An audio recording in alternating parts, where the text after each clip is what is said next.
avec les pratiques des saints prophètes sallallahu alayhi wa sallam. Ici, plusieurs pays, c'est qu'ils vont célébrer la fin de l'année et en même temps, et même faire beaucoup de, comment dire, les patates et etc. comme ça. Et il y a beaucoup de personnes mortes avec ça, à cause de ça. Mais Ahmadiyya, c'est que son sunnat, son tradition, c'est qu'ils sont marche sur la trace de ces prophètes sallallahu alayhi wa sallam. mu ne njeexitalu at mi ñëw na ba ñu dugg ci at mu bees mi gis nañ nag ne li ëpp ci population bi wala ci nit ñi ni ñuy gàttandoo at mu bees mooy ci wàllu manifestation ci wàllu ay taal ay pétard ak yeneen yu ay manifestation yu rëy ak yu xumb yu rëy moom la ñuy gàttandoo at mu bees mi donc loolu nekk loo xam ne tey gis nañ sax ci seen xumb yooyu sax dem na ba ñu ci am ay jéye yu ci am bu am ay nit ñu ciy faatu donc loolu ñu ngi koy constaté ci réew mi ak ci yeneen réew ci àdduna bi yëpp kon noonu la ñuy manifester ne ñu ngi dugg ci at mu bees ne ñu ngi dugg ci at mu bees boo xam ne dañ koy accueillir dañu kontaan dañu ànd ak cawarte ba tax na ñuy def ay xumb yu métti yu bëri à travers le monde donc loolu nag wuute lool ak li nga xam ne mooy jàngale li nga xam ne suñu yonent bu tedd bi sallallahu alayhi wa sallam jàngale na ko mu wuute lool ak li nga xam ne mooy doxalinu islam donc loolu nekk na loo xam ne jamaat bi ci boppam moom wuute na lool ak seen doxalin yooyu ndax jamaat bi doxalinam mooy doxalin bi nga xam ne sallallahu alayhi wa sallam noonu la doon doxalee bu àndee ak mbégte. Un grand savant, il a dit que dans première année, ce qui est passé, il visité son nuit, et visité son jour, et visité son climat. Mais il a vu même que quand nouveau année est venu, il n'y avait pas de changement. Et le soleil, c'est qu'il a donné son lumière, et le soleil de la nouvelle année, c'était la même chose. Le matin de l'année, ce qui est passé, et le matin, c'est que l'année est arrivée, c'était la même chose. Il a dit que les étoiles, c'était la même place. Il n'a pas vu un changement au ciel, et il n'a pas vu un changement sur la terre. Et il voit même que beaucoup de personnes qui sont en train de danser, en train de compter, en train de danser, en train de boire des bières, etc. comme ça. Ils ont oublié même qu'est-ce qui se passe. Mais je n'ai rien compris que quel changement qui est arrivé, ils sont contents. Et je n'ai pas vu même quel changement, sauf que j'ai vu qu'un seul chiffre qui a changé. À la place de 16, ça devient de 17. Et à cause des chiffres changés, ils sont en train de danser. Mais il n'y a pas de changement de comportement. Il n'y a pas de changement de caractère. Il n'y a pas de changement qu'ils pensent qu'ils ont changé. Là, ils sont dans la même place. Mais je n'ai rien compris de la philosophie de pourquoi ils sont en train de danser, pourquoi ils sont en train de contenter. nee na benn borom xam-xam bu mag mi ngi am gis-gis ci li nga xam ne mooy njeexitalu at mu ne at mu bees at muy jeex beneen at dugg nee na lim ci gis daal mooy ne gis na ne nit ñaa ngi manifester di fecc di naan di woy di def lu ne waaye gis na ne amul changement ndax climat ba amoon ci ci at mi ñu weesu moom la gisaat ci at mi ñëw fan yi nam doon bëccëg ba amoon ci at mi bees moom moo amoon ci at mu jeex mu ne guddi gi changé wul nee na biddiw yi changé wul fa ñu nekkoon la ñu nekk nee na gisul lenn loo xam ne lu soppeeku la ci li nga xam ne moo tax nit ñi di manifester nee na gisul benn comportement bu changé nit ñi nañu meloon noonu la ñu melaat gisul lenn loo xam ne am na loo xam ne wute na ak li nga xam ne moo nekkoon ci at mi nga xam ne moom la ñu weesu kon nag gis na ne aussi yëngu-yëngu yu bëri na manifestation yu bëri na waaye nag moom li mu ci seetlu rek moom xamul lan moo tax nit ñi mel noonu lan moo tax nit ñi di manifester di puukarewu di def ay yu bëri yoo xam ne pour ne dañuy gàttandu at mu bees dugg nañ ci at mu bees te gisul lenn loo xam ne changé na ci diggante bés bi jeex ak bés bi dugg ci at mu meneen la nekkoon ci at ne moom moo nekkaat lu dul rek lenn rek la gis loo xam ne lu changé la mu ne chiffre bi benn chiffre la gis mu changé 6 bi nekkoon ci 2016 bi mu nekkaat 17 6 bi moom moo changé mu nekk 7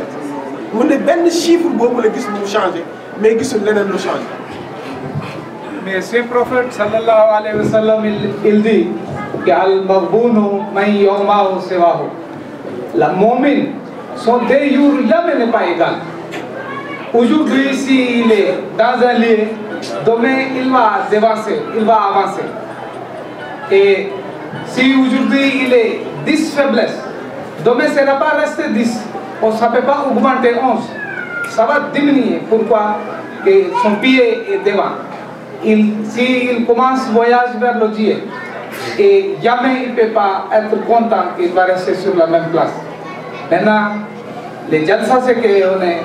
en train de terminer pour deuxième année 2017. Aujourd'hui, c'est le premier jour. Parmi nous, sous les 7 directions de Saint Prophète sallallahu alayhi wa sallam, chaque mu'min, celui qui croira à Allah et Mohammed sallallahu alayhi wa sallam et son Mahdi même, il faut qu'aujourd'hui, il va vérifier son caractère. Son faiblesse, c'est que lui-même qu'il connaît, il va vérifier. Il faut qu'il décide aujourd'hui que c'est l'année ce qui est arrivé, c'est que l'année passée, tout ce que les faiblesses, il va essayer même 50% pour enlever. Et si lui, il voit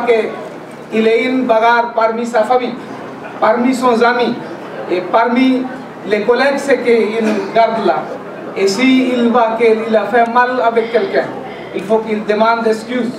et proche de son famille et demander excuse. Et tout ce qui est mal passé avec lui, il faut qu'il demande pardon. Et c'est ça que même le Saint Prophète sallallahu alayhi wa sallam dit que si vous voyez que des frères ils sont bagarrés, et si 3 jours passent mais ils n'ont pas encore s'allié, et ils vont rentrer dans l'enfermement. Et celui qui est devancé, et premièrement il a incliné devant d'autres frères pour demander excuse. Lui, 500 ans avant lui-même, il va rentrer dans le paradis. Parmi nous chacun, il cherche le paradis. Parmi nous chacun, il cherche l'amour d'Allah. Et à cause de ça même, il a accepté l'islam. Et à cause de ça même, il a accepté le Coran. Et à cause de ça même, il a accepté le Saint Prophète sallallahu alayhi wa sallam. Quand lui, il dit quelque chose, et si nous, on ne pratique pas, et si nous, on n'approche pas, on ne prend pas en valeur son parole, ça veut dire qu'on a accepté par le bouche seulement, et on n'a aucun changement ce qu'on a reçu. On n'a qu'un changement, on a montré dans la société, et dans notre société, c'est que nous avons pris une charge ou un engagement que nous sommes garantis de la paix et la sécurité et de l'amour, et on n'a rien contribué dans la société. Et premièrement, parmi nous chacun, il faut qu'aujourd'hui il décide qu'il va être très bon, un modèle pour les autres même. Et à ce moment-ci, même si c'est comment arrive, s'il reste sur son pied solidement, ça veut dire que lui, il est droit d'être content, il gagne le plaisir. Mais ce n'est pas comme les autres faire. Il faut faire comme le Saint Prophète sallallahu alayhi wa sallam. Il a montré que quand il est content, qu'est-ce qu'il a fait? Nare takbir, nare takbir, Islam, Islam, Hazrat Muhammad Mustafa, Islam Ahmadiyah, Khilafatu Ahmadiyah, Khilafatu Ahmadiyah,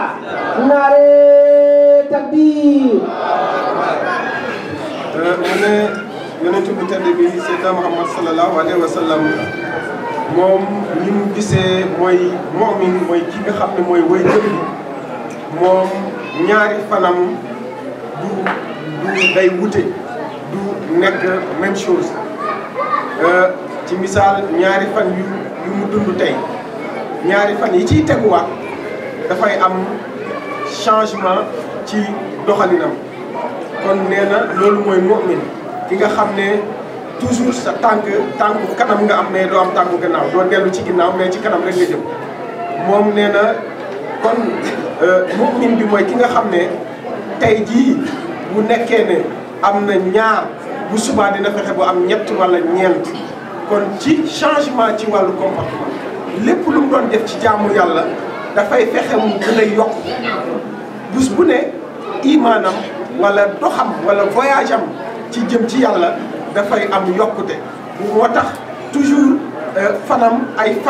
dafay wute kon nag loolu moom li nga xam mooy li nga xam ne moom sala sala moom la ñu jàngal ci li nga xam ne moom mooy comportement li nga xam ne mooy mu'min mooy ki gëm yàlla kon nag bu ko defee yàlla dogal na tey bés bii la tey mooy premier jour ci année 2017 bi nga xam ne dugg nañ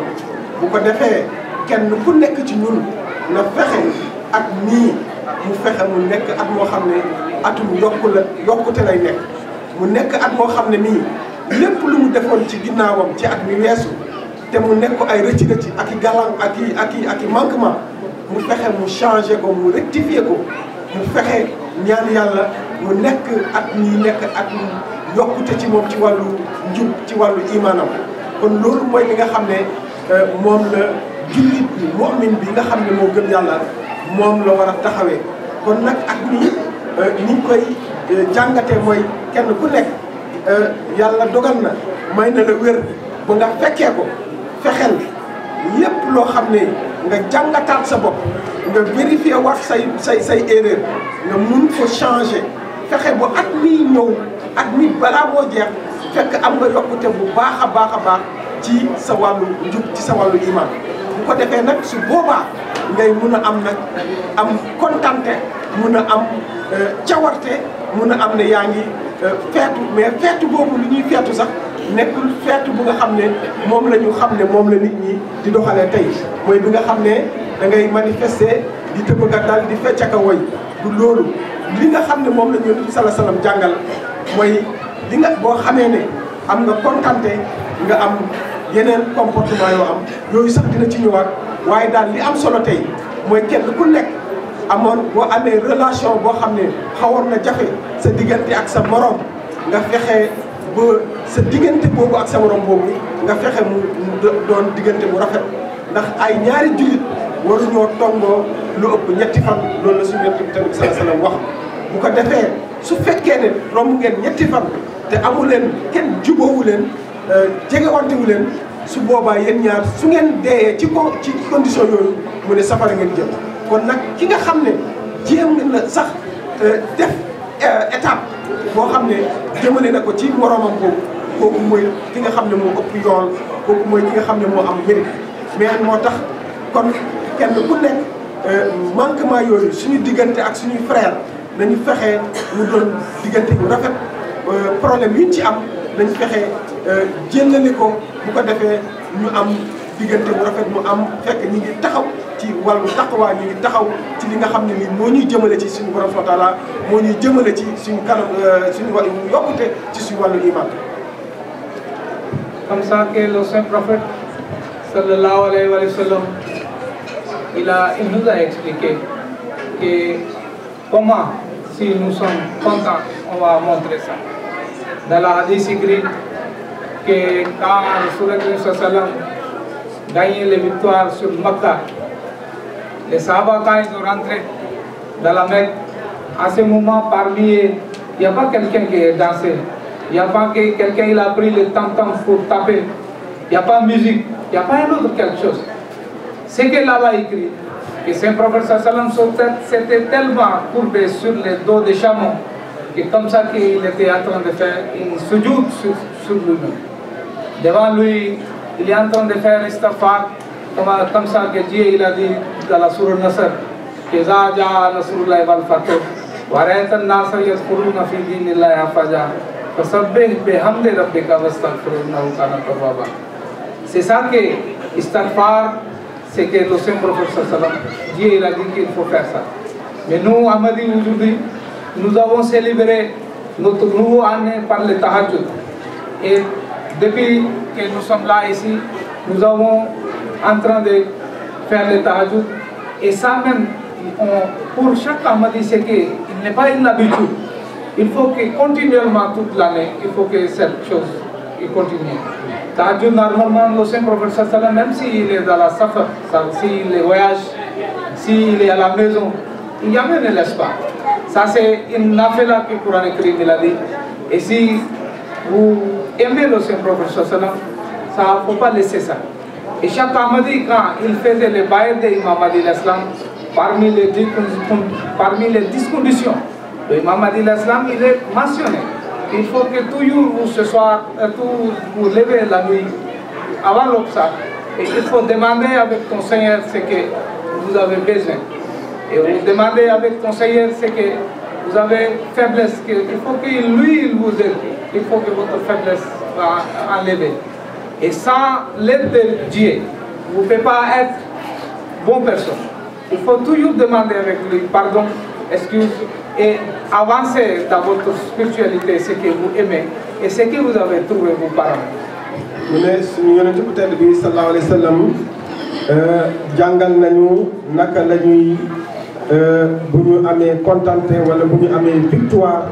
naka lañ ko war a wone mu joxe ci exemple bi nga xam ne gagné nañu yéeféer yi boo jël nañ Makka bés bi nga xam ne ñu ngi dugg Makka bés boobu nekkoon na bésu mbégte bésu victoire bu mag a mag a mag ba tax na tey bu ñu gisoon tey ñi nga xam ne ñu ngi am ay victoire ak yooyu yu mel ñi nga xam ne noonu lañ koy wanee wute na lool ak ni ko Yonent bi sallallahu alayhi wa sallam jàngale bi muy dugg Makka ñu ne ci ak victoire boobu mi ngi sëgg ci kaw gëléem bi boo jëbi di laal ci gëléem bi donc mi ngi sëggal bopp bi mu ngi sujud mu ngi mel ni muy sujud ci kaw gëléem bi donc loolu wane li nga xam ne moom mooy cant bi nga xam ne ñu ngi koy sant yàlla ci li nga xam ne victoire boobu nga xam ne yàlla jox na ko ko kon loolu nekkuloon lu ndaw ndax jël lu toll nii victoire boobu nga xam ne mooy jël Makka loolu victoire bu rëy a rëy la mais li mu exemple bi mu wane exemple bu yéeme la boo xam ne jullit yi war nañ ci roy kon dafa wane ne dafay delluwaat ci yàlla dafay sant yàlla ndax lii nga xam ne am na ko victoire bi nga xam ne am na ko daf koy delloo yàlla daf koy sant yàlla ndax xam na ne du moom waaye yàlla ci ndimbalu yàlla la mun a amee lii moo tax tegul lii def ñeneen waaye nag dafa delloo yàlla njukkal dafa sujjuut dafa remercier yàlla comme ni koy suñu borom subhanahu wa taala waxee ci isa jaa nasrullah su fekkee ne am nga victoire na nga delloo yàlla na nga sant yàlla na nga sant yàlla na nga dellu ci yàlla kon loolu la wone te loolu la jàngale mu nekk jàngale moo xam ne jàngale mu am solo la pour jullit bu nekk mun a jàng foofu tey bu amee victoire wala mu am réussite ci addunaam war na bu mu tëb fàtte yàlla di tëb di wane moom la non dafa war a xalaat ne lii sans yàlla mënul nekk kon yàlla rek moo mën a tax ma am lii kon da ngay sujud delloo yàlla jugal sant yàlla bu ko defee yàlla reconnaître li nga xam ne moom nga nekkee kon li nga xam ne tey ñun ñëw nañ fii tey gis ngeen année bi nga xam ne dugg nañ ci at mu bees mi tey xool nga bu ñu gisee tey li nga xam ne moom la adduna bi di doxee ci wala réew mi ci wàllu manifestation ci fin d'année gis nañ ne am na ay fumbeel yu bëree bëri yu rëy ci ay wàllu fumbeel ak i manifestation loolu tey ñun nan lañ ko manifester tey ñun jamaat islamique Ahmadiyya bi nga xam ne tànkam fi mu koy teg mooy tànk bi nga xam ne foofu la sallallahu alayhi wa sallam tegoon tànkam foofu la teg tànkam moo tax ñun nan lañ ko célébrer mooy julli salaatu tahajjud mooy julli guddi balaa fajar julli boobu nekk julli boo xam ne suñu borom moo ñu ko digal ñu royee ko ci yonent bi sallallahu alayhi wa sallam ñu gis ne le messie promis alayhi salaatu wa salaam képp koo xam ne tey jël nga bàyyaat gis nga ne